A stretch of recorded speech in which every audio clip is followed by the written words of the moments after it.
mention her name. Look at her face. I make covenant with you today. I will not sleep with any other woman except you for the rest of my life.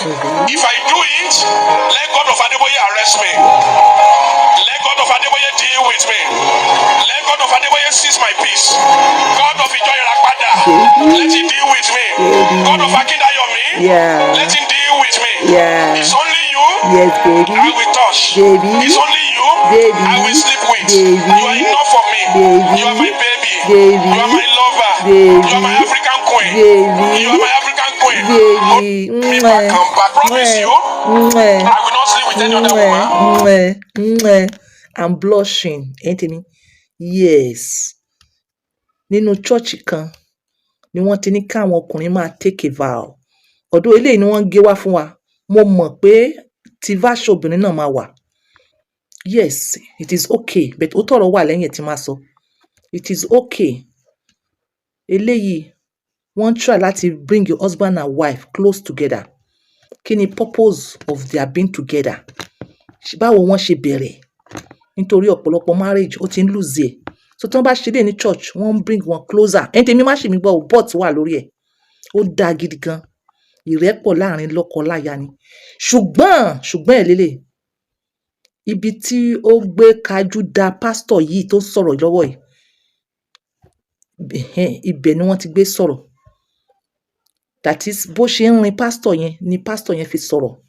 Bí ó ṣe ń rin olùṣọ́ àgùntàn, ṣé olùṣọ́ àgùntàn ni máa pè wọ́n? Bó ṣe ń rin olùṣọ́ àgùntàn yìí, ó ní wọ́n ṣe sọ̀rọ̀ bẹ́yẹn. Kò yẹ ká wà one sided. Ó yẹ ká wò round ni, ó yẹ ká fọ́nká ni.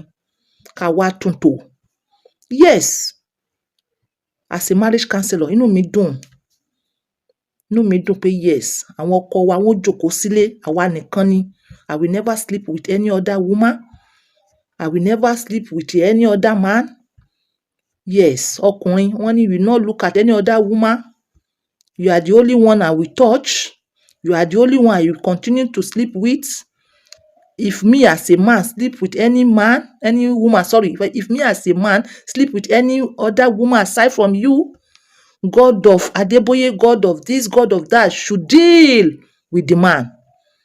Wọ́n ní kí ọkùnrin ṣépè fúnra rẹ̀ níwájú ìyàwó ẹ̀ pé kò ní fọwọ́ kan obìnrin mìíràn mọ́ níta. Ọ̀rọ̀ náà ó dùn mọ́ mi ṣùgbọ́n ọ̀rọ̀ mìíràn dùn mọ́ mi bẹ̀ ṣùgbọ́n gbogbo obìnrin tínú rẹ̀ bá ń dùn nígbà tọkọ rẹ̀ ń take vow yìí, obìnrin yẹn orí rẹ̀ ò pé púpọ̀. Ṣé ẹ̀ ń gbọ́ mi dáadáa? Normal. Wọ́n á ní yes, ọkọ mi ti take a vow. Inú mi dùn, ọkọ mi ò ní tasẹ̀ àgẹ̀rẹ̀. Ọkùnrin púpọ̀ ó tasẹ̀ àgẹ̀rẹ̀. Ọkùnrin púpọ̀ èpè yóò mú wọn. Kò yẹ kí pásítọ̀ yìí jẹ́ kí ọkùnrin ṣépè. Ṣé ẹ̀ ń gbọ́ mi? Kò yẹ kí pásítọ̀ yìí jẹ́ kí ọkùnrin ṣépè fún rẹ̀.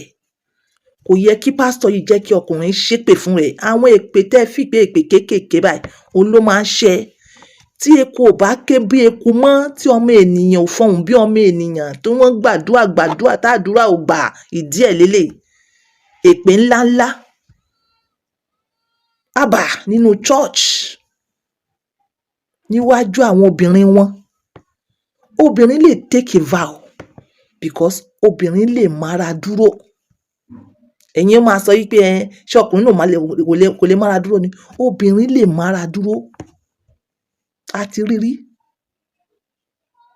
Ṣùgbọ́n ọkùnrin mélòó ló lè mára dúró? Ǹjẹ́ èpè yìí ò ní jẹ àwọn ọkùnrin wọ̀nyí báyìí? Ǹjẹ́ èpè yìí ò ní jẹ àwọn ọkùnrin wọ̀nyí báyìí?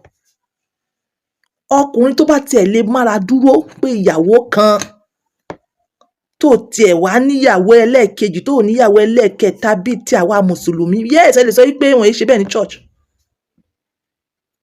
Ìjẹ́rú àwọn ọkùnrin yìí wọn ò ní fall into erectile dysfunction. Ìjẹ́rú àwọn ọkùnrin báyìí wọn ò ní di òkóbó. Do you know the reason why? Because ọ̀pọ̀lọpọ̀ ìyàwó wọn máa wá pẹ̀lú condition ni. Ọ̀pọ̀lọpọ̀ ìyàwó wọn máa wá pẹ̀lú condition. Ọ̀tọ̀ níjọ́ tí ìyàwó sọ pé òun gbàwẹ̀. Ọ̀tọ̀ lọ́jọ́ tó ìyàwó sọ wípé ó ti rẹ̀ ń. Ọ̀tọ̀ lọ́jọ́ tí ìyàwó sọ wípé let's do timetable. Ọ̀tọ̀ lọ́jọ́ tí ìyàwó sọ wípé waiting is na food. wọn ò bá fi àwọn ọkùnrin wọ̀nyí lẹ̀ ṣóyé yín kó ní kálukú gbé cross ẹ̀ ibi tó ní kálukú ti ń gbà relax ara ẹ̀ òun ló mọ̀ àdúrà ló yẹ kí wọ́n máa ní kí wọ́n máa fi ràn wọ́n lọ́wọ́ kí wọ́n dẹ̀ máa fún wọn ní advice nítorí àwọn oríṣiríṣi nǹkan tó wà ń ta kó mọ̀ kó bá wọn kó mọ̀ kó bá yàwó lé kò yẹ kí wọ́n ní kí wọ́n ṣépè ọ̀pọ̀lọpọ̀ ìyàwó nínú ilé with words of their mouth wọ́n ti jẹ́ kí àwọn ọkọ kí wọ́n ti fall into depression tó jẹ́ pé ìdákọ́lẹ̀ ń ṣe àwọn ọkùnrin wọ̀nyẹn do you understand ṣé irú àwọn obìnrin yìí ni àwọn ọkùnrin yẹn wá ń vow lé lórí tí wọ́n ṣépè fún àwọn lé lórí ẹ̀yin obìnrin yẹn wàá bèè lọ́wọ́ yín ara yín are you capable ẹ ti sọ fọ́kọ yín pé no don't swear àbí kẹ́ sọ fún pásítọ̀ ẹ má ní kọ́kọ́ wá swear ẹ fi wọ́n lẹ̀ bẹ́yẹn tó bá jẹ́ pé ẹ nífẹ̀ẹ́ àwọn ọkọ wọ̀nyí ìwọ obìnrin lè dúró in as much as ó ń jẹun dáadáa ó jẹ exercise kò sí kankan tó ṣe é tó bá ń jẹun tó jẹ exercise wàláhì cancer ò ní mú ẹ ṣùgbọ́n àwọn ọkùnrin bẹ́ẹ̀ ṣe ní kí wọ́n take a vow yìí cheating lẹ́ mú wọn lẹ́ ṣe wọ́n ẹ fi wọ́n lélẹ̀ èyí tó bá fẹ́ dúró kó dúró tó bá jẹ́ pé happiness ẹ ni èyí tó bá jẹ́ pé happiness ẹ dẹ̀ wà pé kó lọ sí kọ́nà kan kó lọ sí kan tó ṣe wow kó dẹ̀ protect ara ẹ̀ judgement ẹ dọwọ́ Ọlọ́run kò yẹ kẹ́ ẹ ní kí wọ́n vow ìyẹn lọ kí ló dé pé mo sọ number 2 points ìwọ obìnrin are you capable láti take care ọkọ rẹ spiritually sexually financially stress free depression free psychologically emotionally tí wàá take care dáadáa ẹ̀yin mọ mí tẹ̀ ń rẹ̀yìn are you sure kẹ́ tó mọ rẹ́ni kí inú yín tó mọ dùn ẹ fi àwọn ọkùnrin yìí ẹ fi wọ́n lẹ̀ ẹ jẹ́ kí ara tù wọ́n ẹ mọ́ dè wọ́n mọ́nú ìdè pẹ̀lú this kind of vow number 2 points pastor ẹ̀yin ò ṣe dáadáa ẹ̀yin ò ṣe dáa nínú church yín àwọn tí wọ́n jẹ́ single mummy alálùbáríkà ta ni kó fẹ́ wọn pẹ̀lú èpè yìí ẹ̀gbọ́n kan tí mo sọ mo ní àwọn tó jẹ́ single mummy alálùbáríkà tí mo bá ní single mummy alálùbáríkà àwọn tó jẹ́ wípé wọ́n di single mummy nítorí kádàrá làw tẹ̀dẹ̀ mọ̀ pé responsible women ni wọ́n tí wọ́n dẹ̀ desire ọkọ tí wọ́n fẹ́ fẹ́ ọkọ ta ni kó bá yín fẹ́ wọn àbí mùsùlùmí ni kó wá bá yín fẹ́ wọn tẹ́ bá ti ní káwọn ọkùnrin yìí mọ ṣépè léra wọn this isn't good enough this isn't normal obìnrin tó bá ní àròjulẹ̀ bẹ́ẹ̀ mi ṣe ní àròjulẹ̀ yóò máa mọ̀ pé èpè tí wọ́n sí kọ́kọ́ mi mọ̀ sẹ́lẹ̀ra rẹ̀ yìí it isn't good enough it isn't good enough àwọn ọkùnrin wọ̀nyẹn náà dẹ̀ wà ń bẹ̀ wọ́n ń rẹ́rìn you think it's okay it is not okay it is not okay it is not okay ẹ má dè wọ́n sínú ìdè ilé ayé yìí kékeré ni ẹnìkan ò mọ̀la ẹ má jẹ́ kí wọ́n fall into depression ìwọ tó bá mọ̀ pé láti jòkó ti ìyàwó kan máa múnú ẹ̀dùn fine ìwọ tó bá dẹ̀ mọ̀ pé ìyàwó méjì ìyàwó mẹ́ta ló alhamdulilayi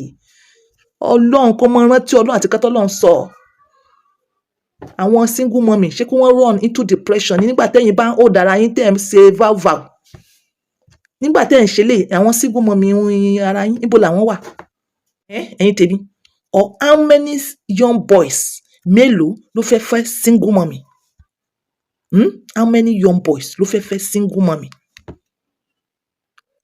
ọ̀rọ̀ yìí ẹ rò dáadáa kẹ́ ẹ tó sọ ẹ rò dáadáa you understand ẹ rò dáadáa kò yẹ bẹ́ẹ̀ as pastor as a custodian of God's house tẹ́ẹ̀dẹ̀ fẹ́ kí àwọn obìnrin yìí máa ṣaṣẹ́wó káàkiri kò yẹ kó rí bẹ́ẹ̀ nítorí nínú àwọn ọkọ yìí náà ni wọ́n ti fẹ́ àwọn single mummy ẹ wá ní kí wọ́n máa ṣépè fúnra wọn ẹni kọ́ mọ ṣépè fúnra wọn àwọn ni wọ́n mọ bí wọ́n ṣe lọ ń pàdé lẹ́yìn odi ẹ wá ní kọ́ mọ ṣépè eléyìí ò bójúmu tó ẹ̀yin tèmi ẹ̀yin ọkùnrin alálùbáríkà tẹ́ ẹ fẹ́ step up with your games ọ̀nà tó dání o tó fẹ́ mọ wà up to point fún ìyàwó rẹ kó fẹ́ mọ wà tàláàtì fún ìyàwó rẹ ẹ pè mí fún product alálùbáríkà ìwọ ìyàwó náà yes wọ́n ti gbéṣẹ́ lé ẹ lọ́wọ́ o iṣẹ́ dáadáa iṣẹ́ alálùbáríkà àṣekúdórógbó and ọkàn rẹ ò sí bẹ̀ mọ́ ó ti dàgbà kàn sí wa fún herbal product ṣé body pain ni ṣé leg pain ni ṣé knee pain ni ṣé kinní kan pain ni ṣé nǹkan rẹ ti gbẹ ni òbò mi ti gbẹ òbò mi ò ju ìsì mọ́ pè mí ọkàn mi ò sí bẹ̀ mọ́ hypertension mú mi gbogbo ẹ̀ ń ṣe mí pè mí ìyá yìí kí ló ń ṣe ẹ́ wọ́n ti gbéṣẹ́ yín lé lọ́wọ́ o túláàsì sẹ́ni ká ẹ̀dẹ̀ ṣiṣẹ́ yẹn ní ọ̀nà tó tó àti ọ̀nà tó yẹ ṣùgbọ́n pásítọ̀ kò yẹ kẹ́ ẹ ní káwọn ọkùnrin wá ṣépè àwa mọ àwọn ọkùnrin wa ọ̀rọ̀ mi ò jù bẹ́ẹ̀ lọ. This is on Point by 2, always using my words to help others. Yes.